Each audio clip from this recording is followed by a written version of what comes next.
Thank you. Yes. My first time sitting this up close with you. You're a very big man. Yeah. And a busy man at that. Very busy. I know. But I hope all is well. Congratulations. Thank you. Thank you. A lot to very congratulate much. you for. A lot to congratulate you for. Absolutely. Yes. Absolutely. One for your confirmation Yes. as executive director for the EPA. Yeah.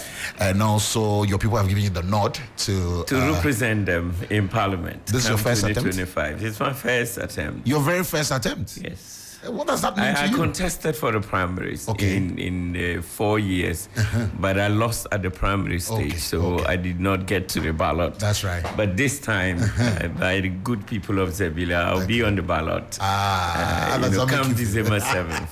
And I'll be in Parliament come January. You are confident about this? Oh, I think, confidence is... It's a product of many factors. That's right. And all the factors that I see and all what I've done since I left the university in 2001, everything I have done, everything I have said, who I have been, clearly shows that this is the hour to go to Parliament come 2025. All right. And my people have so full confidence in me, and they are going to send me there. So that is where my confidence comes from. So, Doc, someone is asked that you used to be his lecturer at the university. Which of the universities are we talking about here? And that you taught him or he's inspired by you. The person wasn't very clear with the message. So it's like, you have Doc on your show. I learned a lot from him. I don't know if you were a lecturer or you just learned from afar. I have taught in Ghana and I've taught in Europe. Okay, so I don't know. You don't know which of the... I don't know which of the... Yeah. I like my that. last job before I came to take over the national coordinator for landscape restoration and small-scale mining at the Ministry of Lands. I was a senior lecturer at the Royal Tropical Institute in Amsterdam. Oh, great. And I had stayed in a few years in that job in Amsterdam before coming back to Ghana to take up the challenging job. That's right. At the Ministry of Lands. You had your own education, or partly had your education outside Ghana as well. Yeah, my master's and PhD are both in the Netherlands, basically. That's right. Master's in Amsterdam, the PhD in Maastricht University. Maastricht University. Yes. Nice one. Yeah. What's your take on people in academia taking up political positions? A lot of people have had the opinion that, people are book long. When you give them the role, they underperform. And some of them are by the book. In some cases, reality is something they're a bit far from. They don't get a job done. Some also will say, yeah, we are tired of having these people. Let's change inside. I'm sure I think it depends. It depends because if you spend your life strictly in academia, let's say you got first class, you stayed as a TA, you went on to do your master's, you proceed, do your PhD, you're a professor, then you walk into politics. It becomes a different terrain, and it can be difficult because in academia we think in a rational way. That's right. There is an equation for the straight line, okay, and the politics is not a rational game. You need to make, for example, economic decisions, but at the same time, those decisions must make political sense. That's right. So that makes you can lose out if you strictly stay in academia and you don't get to understand the ramifications around politics. It's the same way if you are just a career politician, you walk out of school, no work experience and everything, and you have only been a political activist and you stay there. You are also missing something because you are also missing the contextual thinking that you need to look into making decisions, policy making decisions. Right. So I think a mix is good. I mean, I'm one of the mix. For example, I mean, I was a founding member of TESCON. That's right. During those days, far back, together with the Honorable Francis Asenso-Boakye and others, we founded TESCON together when the Honorable Asenso-Boakye was the TESCON, the first TESCON president. I was the first TESCON secretary. Wow. And I took over from him as the TESCON president, at KNUST.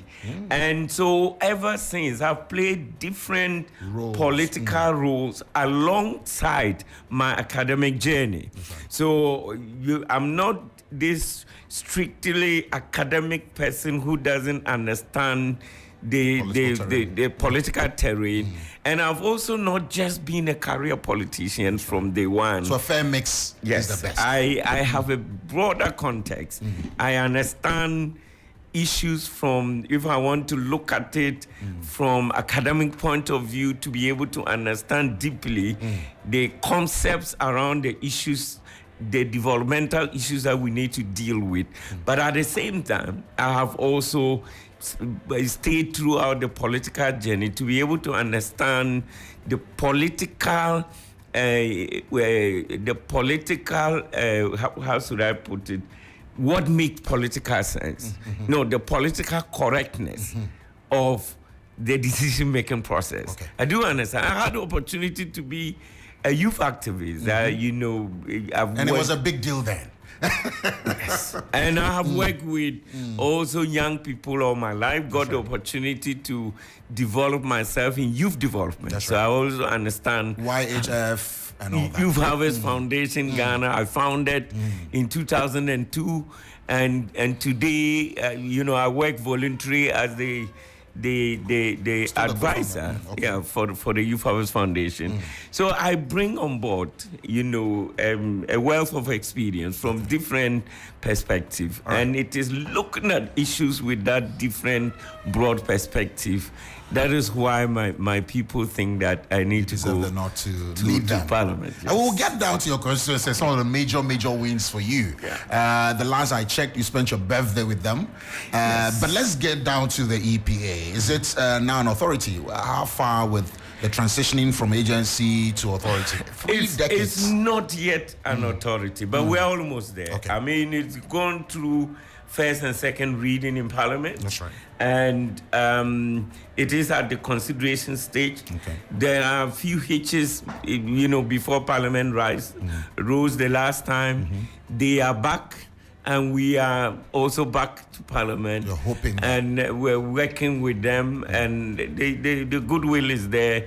Everybody think that EPA deserves to be an authority, and there's a good reason for that. All of us as a country, That's right. you need an EPA that has a biting powers, an EPA that has a certain authority, because where we are now, the environment, protecting the environment is everything. That's right. About all of us. It's It is, if we fail to protect the environment, our very existence is gone, and the future will not be there for our children. That's right. So I think there's nobody in this country who is in doubt that where we are, we need to strengthen the EPA as an institution, giving all the powers that it can have. Like if you go to the United States, the executive director, my counterpart in the US, sits in cabinet. That is how serious Powerful. they see is. the government. They see the environment. Why? Because it is a central government agency. Okay. It has its legs in every sector of the Ghanaian economy. True.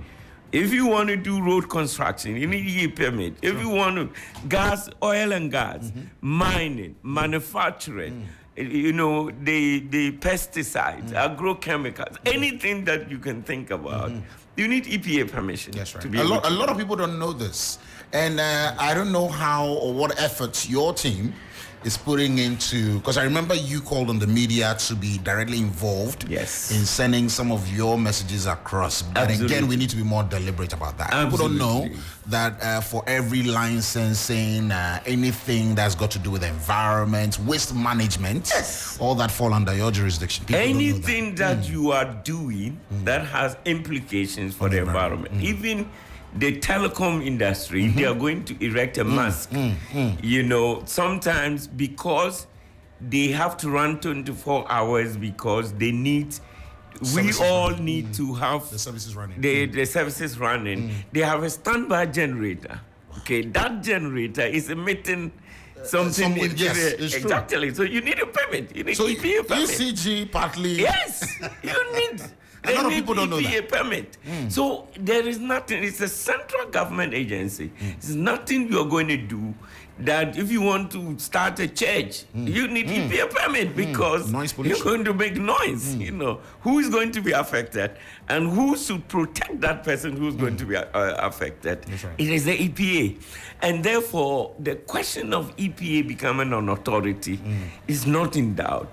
The question of a lot of people not knowing it is true, and that is why EPA is 50 years, and we are embarking on a nationwide awareness 50 creation. years? Yes, 50 years. Wow. Yes, and we are embarking on a nationwide. Just last month, we launched it at the Alisa Hotel. Okay. You know, the celebration of the 50 years, and all our regional offices, our area offices, activities are lined up all the way till the end of the year. So this year is not just about politics. That brings me to It's also my about next question. celebrating the Yes, thank you. EPA at What are 50. we celebrating at the EPA? What are some of the gains under your watch? Yeah. Yes, so that we have, there's a lot to celebrate. You have to know countries like Ghana, where we have come from as a nation. We have come from a nation where we did things based on our cultural and traditional beliefs and values. In other words, this is how our forefathers did it. That is why we're doing it. Best that tradition way. goes on. Yeah, tradition goes on. So we do not have standard protocols, guidelines that will inform you if you want to do anything that has implications for the environment. And so within these 50 years, the EPA has been able to working together with other stakeholders like the Standard Authority, you know, the FDA, you know, the Minerals Commission, the Forestry, Water Resources, all the other agencies that has regulatory role, working to them to put in place standards, regulations, and protocols, so that if you now decide that this is what you want to do, there is a benchmark that you can, you know, base your decisions on, and the lines not to cross are clear, so you can get the guidelines, the directions on how to go about doing it in such a way that the environment is protected. And that is a huge achievement, you know, to be able to have a system in place, the institutional framework in place to guide anybody who want to do anything. Doc, let's break it down to, I mean, with all you've said is well and good, but there are also people who opine that your agency was directly in charge of the fight against galamsey. Directly. I mean, correct us if you're wrong. But again, that fight is far from over.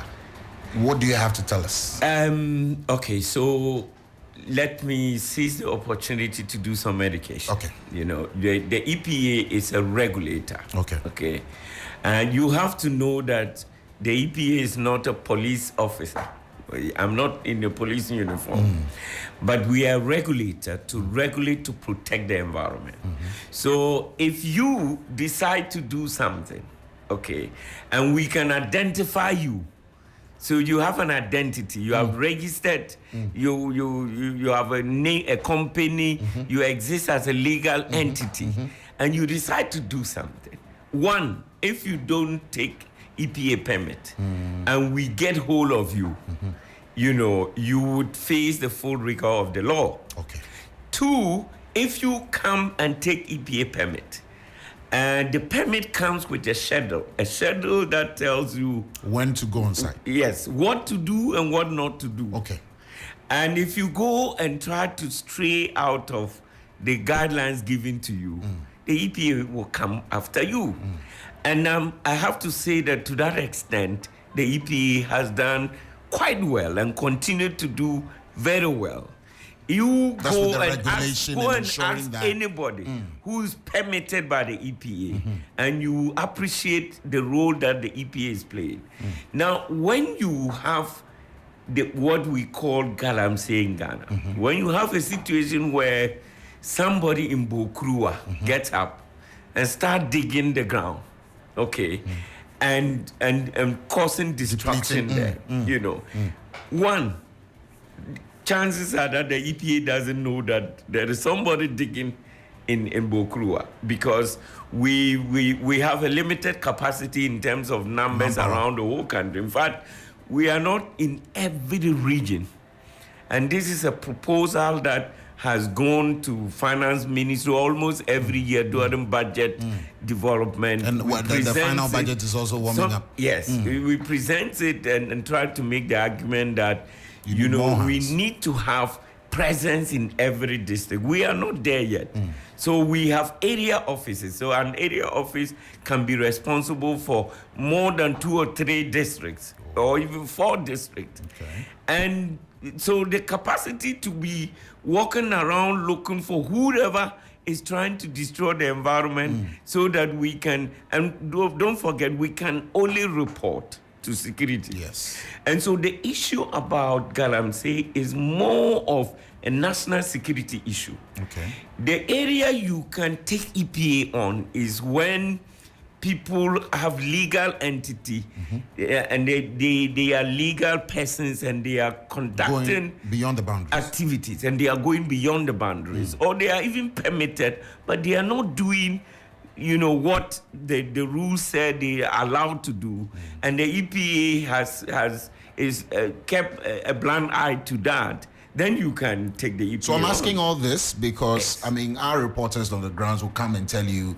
how some of them, I know your permit is not transferable, right? No, it's not. Exactly. How people and foreigners are taking advantage of maybe the availability of your people, unavailability of your people, and then they're just taking advantage of that loophole. Yes. Yeah. But it's also about us as a people. Let me take, for example, small-scale mining. It is only limited to Ghanaians. If you are not a Ghanaian, you cannot get access to a small-scale mining license. Interesting. But we, Ghanaians, because it is at our purview, we are the only one, we come and take the small-scale mining licenses. And then we take a flight and go to China, recruit people to come and work in the name of our small-scale mine. That's worrying. And sometimes we are sitting in Accra, okay? So when you finally go there, you only see the Chinese people there. You don't see the Ghanaian who had the lances. And that is why when you see foreigners around, it is we, the Ghanaian people, who are going to bring them. And so that is part of the challenges of the whole issue. But I think there has been a lot of progress. And I've told you that recently I heard that the former president, John Mahama, said he's going to use AI to fight galamsey and drones and things. I'm saying, no, we don't expect the former president to speak like that. But it's possible. Tell me, maybe he's yet to flesh out the details. But it is possible. But here's the point. I mean, it is not like if you take a drone and you fly around, you will see the destruction that is happening as a result of galamsey. You will see it. But, and then you do what? You take a military to go and sack them. Identify the hotspots, get data on the key areas, operation happens. I mean, that is a face. Listen, I can tell you, and anybody who wants to challenge me to come forward. Look, there is the best way to deal with this galamsey issue is formalization. Formalization of the sector. What is galamsey? It is when people are operating outside the regulatory regime. Because within the regulatory regime, you cannot destroy the environment. Okay. So you'll be doing licensed areas. Yes. You'll be doing mining. You'll be doing mining. Okay. And the Minerals Commission supervises you. The EPA supervises you. Water Resources Commission supervises you. That is, if there's a water body around where you are doing. And all these agencies are coming to inspect, doing compliance monitoring, and you would do the right thing. You're doing mining. And doing mining is not a crime. You know, especially when it is small-scale mining, which is only the rights of Ghanaians. But it is when you are operating outside that regulatory system.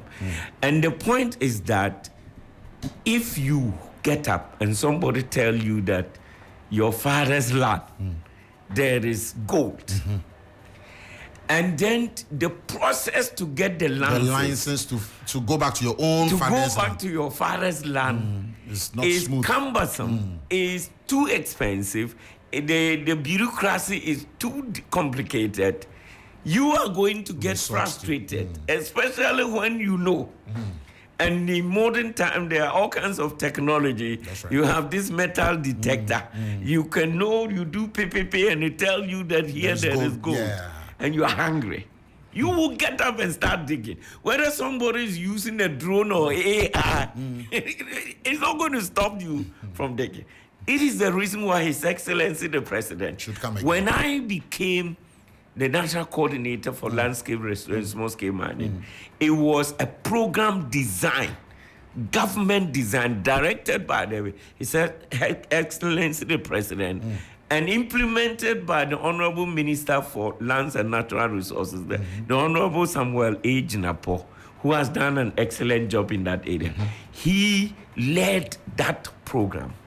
And the whole program was formalization of ASM.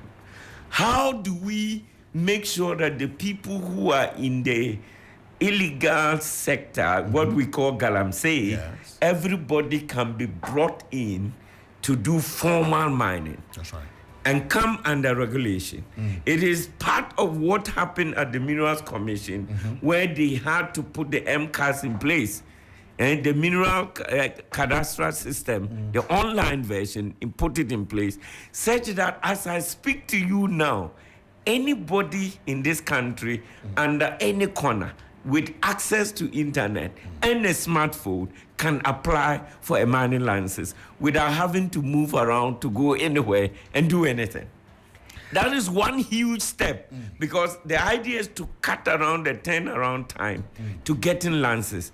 And as I speak, the MCAS is being upgraded to put the EPA, which I had, on the system, to put the Water Resources Commission on that platform. Okay. So in the near future, you can then do your entire processing and go to Ghana.gov and do your payments sitting in your bedroom. Is that smooth? Yeah, you can pay with Momo or whatever. You can pay, and immediately get very your- soon with the upgrade, once you have EPA and Water Resources together with Mineral Commission there, it means that when the Mineral Commission finish processing and EPA permit is needed, it's a click of a button. Okay. And then the one at EPA get a notification to proceed. Okay. And then somebody at Water Resources get a notification to proceed. When we do that, what it then means is that without moving around, you can still process your entire licenses and get your permit to go and start doing your mining under regulation. All right. Now, that is the only, when it comes to bread and butter, livelihood, and people are digging and getting something. I think nobody understood this matter than His Excellency the President. You know what he told us? He says that there's Operation Galam Stop and all of that. That's right. Is the immediate reaction if people are standing in the middle of the water and they are doing mining.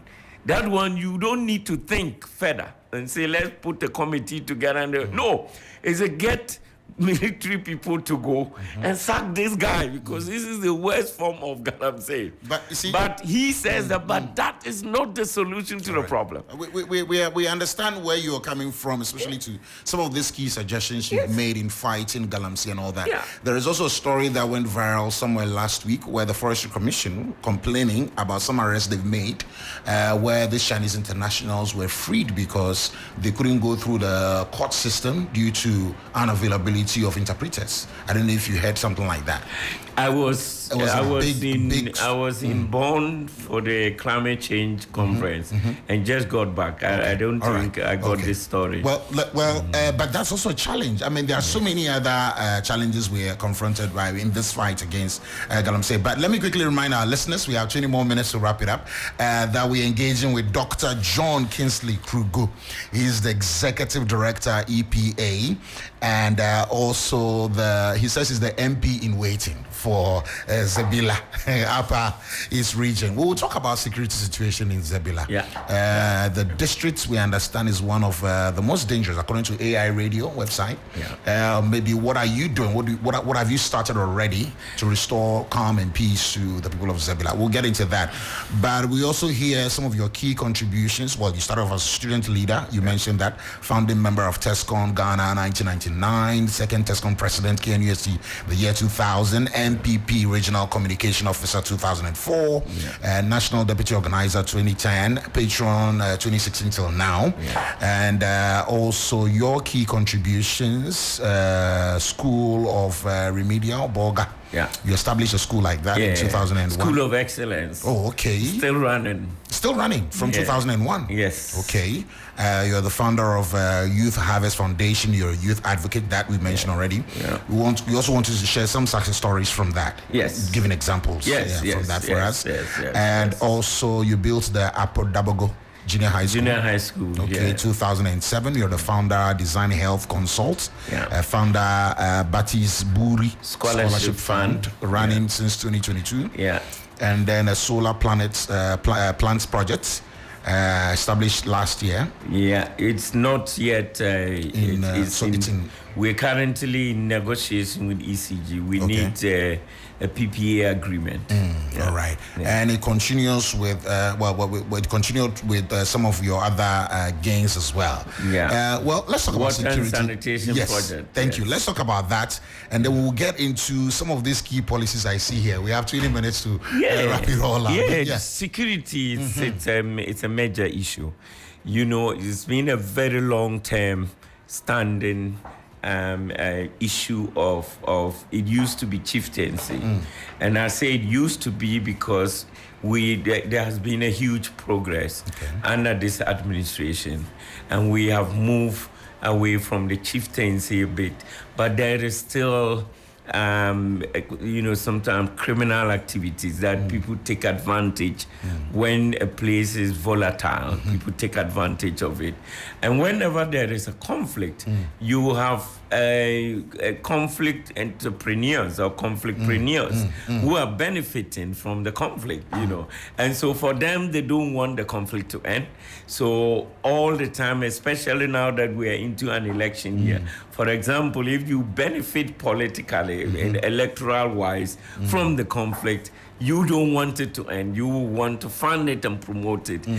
People who are selling arms and they benefit from the conflict, and all kinds of things happen.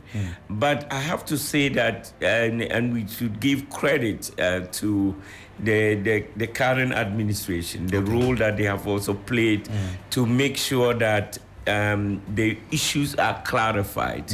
It used to be confusion as to who is chief and whether who has the right. What do they tell you is the reason why there can be peace? What's happening? What is the main intel you pick from as someone running to represent those people in parliament? I think what do they tell you? It's basically, and that is why I'm saying that in every conflict you have many people who benefit. This might be very powerful names then. Yes, people who benefit, and I have made a very strong point about that. And I think not only me, others have made that it's helping. We have said that over the years, we politicians and our predecessors have used the conflict in the campaign. When you use it in the campaign, you are sustaining it. That's right. Because you will use it to make certain promises. And therefore, after the election, the people want to hold you responsible for the promises you made related to the conflict. Two effects, negative ones. One is that you sustain the conflict, And wherever there is conflict, there cannot be development. Sure. But the other thing is that because you campaign on the basis of the conflict, the people cannot hold you accountable for their developmental needs. The need for clean water, the need for good health care, the need for a good road, the need for good schools, the need for all of that. They can't hold you accountable because during your campaigning, you did not come to say that when I become a member of parliament, I am going to lobby and I'm going to advocate and, I'm going to engage other stakeholders and try and address your water needs or your roads or your things. I'm saying that vote for me because I belong to A side of the conflict or B side of the conflict. Yeah. Now, if that is the basis you vote for me, you cannot hold me accountable for any of your developmental needs. That has kind of affected the development of the area. And so we are saying that this year, let's put the conflict behind us. The Kusao traditional area has an overlord. There is a king sitting there. We don't need to debate about that. Nobody wants to debate about that because there's no point. And so let us go to the people and tell them what we have done in the short life that we have lived, all of us who are contesting elections. Let's tell the people what we have done, and let's also tell them what we see into the future. What is our vision? What do we want to see change? What is the new world that we want to contribute to creating for our people? The next generation, if the way we live, you made reference to the junior high school I built it next to the primary school where I attended. And it was a 2-classroom primary school when I went to primary school. Just 2-classroom building. Right. And there was no junior high school nearby. And that is why when I left school in 2001, 2006, I went back there and built a junior high school, for the community to make sure that the investment that despite the resource-poor environment, the limited resources that my parents had to contend with, and they still squeeze everything they had to get me educated. Let me go back and give back to that community. And therefore, we are in this year election, the appeal we are making to everybody who's contesting election in the Kusa area, and we're talking about 6 constituencies, in everybody who's contesting election in that area, let us come together and campaign on the basis, on issue-based campaign, on developmental issue-based campaign, and not say that, I belong to this side of the conflict, and therefore, if you vote for me, I will make sure that we can fight better. That's right. And then we are promoting the conflict into the future. We need to put that behind us. Let's talk about your policy on inland port in Zebila. Yes. Yes, it's one of those places where you have a lot of asylum seekers. So I remember so well my interaction, brief work with the refugee board, the UNHCR. Yeah. Or something like that in 2021. Yeah, so what there's exactly? a refugee camp there. But there is a historical basis. Okay. Our founding president, Kwame Nkrumah, identified a place in my constituency for inland port. Wow. And there was a very good reason for it because it's just next to the border with Burkina Faso. And we know Burkina Faso, Mali, all those Niger, these countries are landlocked. They don't have a port. So Ghana has a port. If you have Accra as the capital and you have Tema, and you are dealing with importation of goods and services to this country for the Ghanaian economy. And then you also have these landlocked countries who are importing through our port. They want to take it across into their country as well. So Kwame Nkrumah, far back then, had this vision that, you don't need to have the containers that are going to Mali also choking up in Tema. Because the containers that are coming to Kasua are also choking up in Tema. So you need to separate those containers. And since they are going to cross the border, take the container all the way to Zabila and do the process and the paperwork and the clearance system and everything. When you are done, they just carry it through across the border. Wow. And so that land that was identified, I have taken time to go into history to discover. And I had to ask the question, why was he thinking even at that time? Today, it is much more important, you know. And I'm looking at it beyond just an inland port. Look, the Sahel region in general, there are security issues. But there is also one important thing. Climate change effect on desertification can cause food insecurity. True. So think about one thing, that the day there is the insecurity because of maybe conflict situation combined with this climate change issues, there is famine, there is shortage of food. Where would the sub-region rely on? Where do you have large-scale warehouses? So normally, you know, when there is a catastrophe like that, you have the UN agencies come in. They want to help, and they may even bring logistics. Where would they keep them and use it for the sub-region? You know, so I'm looking beyond this inland port to say that we also need to have a warehousing system, you know, that is capable of serving the whole West Africa. That's right. You know, when there is a natural disaster, when there is a catastrophe, and the northern part of this country still has large scale of land that is not, you know, not taken advantage of. Exactly. And where you cannot grow trees because the dry season is longer, you know, you can think about what can you use the land to provide a strategic advantage for Ghana, looking broadly at the sub-region. And so that is a project that, as a member of parliament, I would do everything. And thank God I have an international network.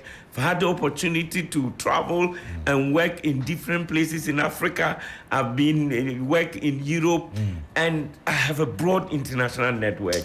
As a member of parliament, I'll use my advocacy and lobbying skills to see how we can pursue some of these projects. Because, you see, if we don't do this and open up the north to certain industrial activities that can create jobs for the teeming youth.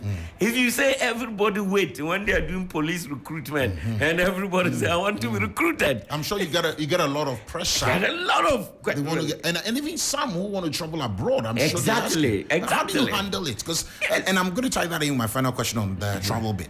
A lot of young people now in a hurry to leave the country, and I'm sure you get that, especially for someone who wants a political position in your community. I get that. You get that a lot on the daily. I get that. What do you tell them? How do you give them hope? Yes, I think that first of all, even the idea that the grass is always green out there is not exactly the case. I have lived in Europe. I mean, live in Amsterdam for a few years, and I know how even Ghanaian young people who has gotten there, and I know the struggles that they are going through to make a living. So it's not always the case that the grass is greener there.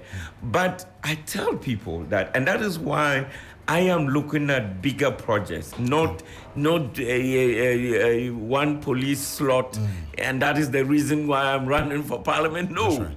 You know, we need to cause a dent in the northern part of this country. We must take bold decisions. That's the reason why I will do everything I can to make sure that Dr. Baumia is president come 2025. Those bold solutions, there's something behind it. There's spirit behind it. You know, that captivating statement, that bold solutions for the future. A part of those bold solutions is what I'm thinking ahead.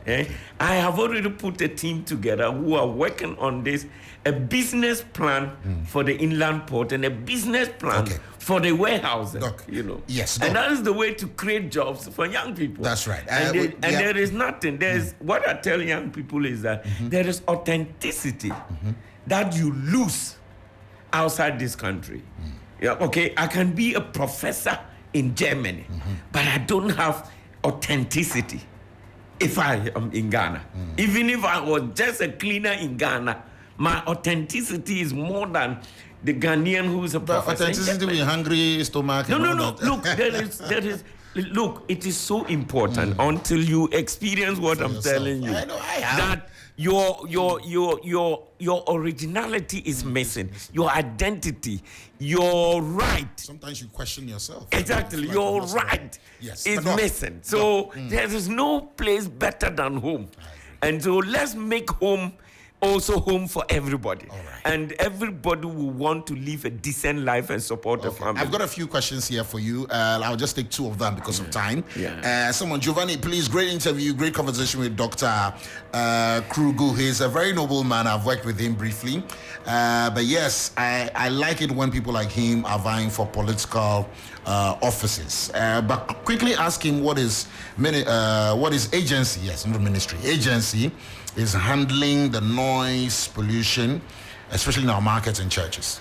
Yes, so as I speak to you now, the regulation on noise, is ready and will be published as soon as the bill goes through Parliament. And then EPA becomes an authority. Right. And when it is published, we are going to make sure that it is disseminated everywhere and people get to understand. To the yes. okay. And then people will also know their rights within the noise making thing, because sometimes people don't know what to do. So if somebody is making noise, what do you do? What do you do? I'm Yes, asking where you. do you go? What do I do? You need to lodge If a complaint. I move into a neighborhood that is noisy, what are the in fact per law? What am I supposed to be doing? Go to the EPA office anywhere and lodge a complaint. Does it work? It works. You get that? We a will lot? investigate. Our people will investigate.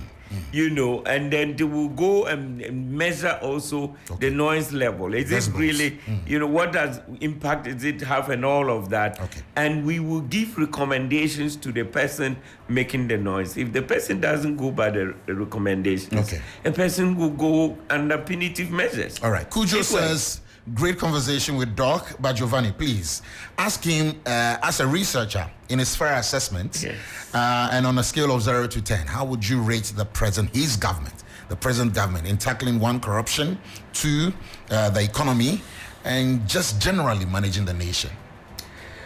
0 to 10 on a scale of 0 to 10. Where 0 is poor, 10 is very, very good. I think I will go for 8. You think you will score the current administration 8 over 10 for tackling? There is something missing. What many people don't know or doesn't ask the question is what would have been the alternative? What would have been the situation if there was a lack of strong leadership in the face of global crisis? What would have been the alternative situation? And if you look at that, you will say that the current administration has done extremely well. And is Baumia the way? Exactly. I mean, the reason is very simple. His Excellency John Mahama has been president before. Okay. I think that we should not allow President Mahama to say that I was right, that the people of Ghana does not remember, what has happened. He has been president before. Do you know that there is a good reason why he is a one-term president? The reason why he can contest again as president is because he lost his bid for the second term. And the reasons why he lost his bid for the second term has not changed. Okay, so what we don't know is who is Dr. Mahmoud Bawumia.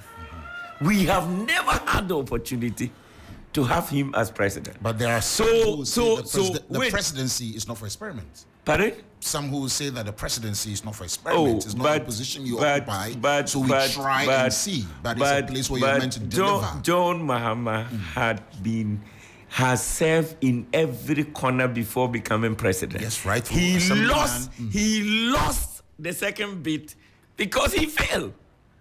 And now we are going to gamble into the future.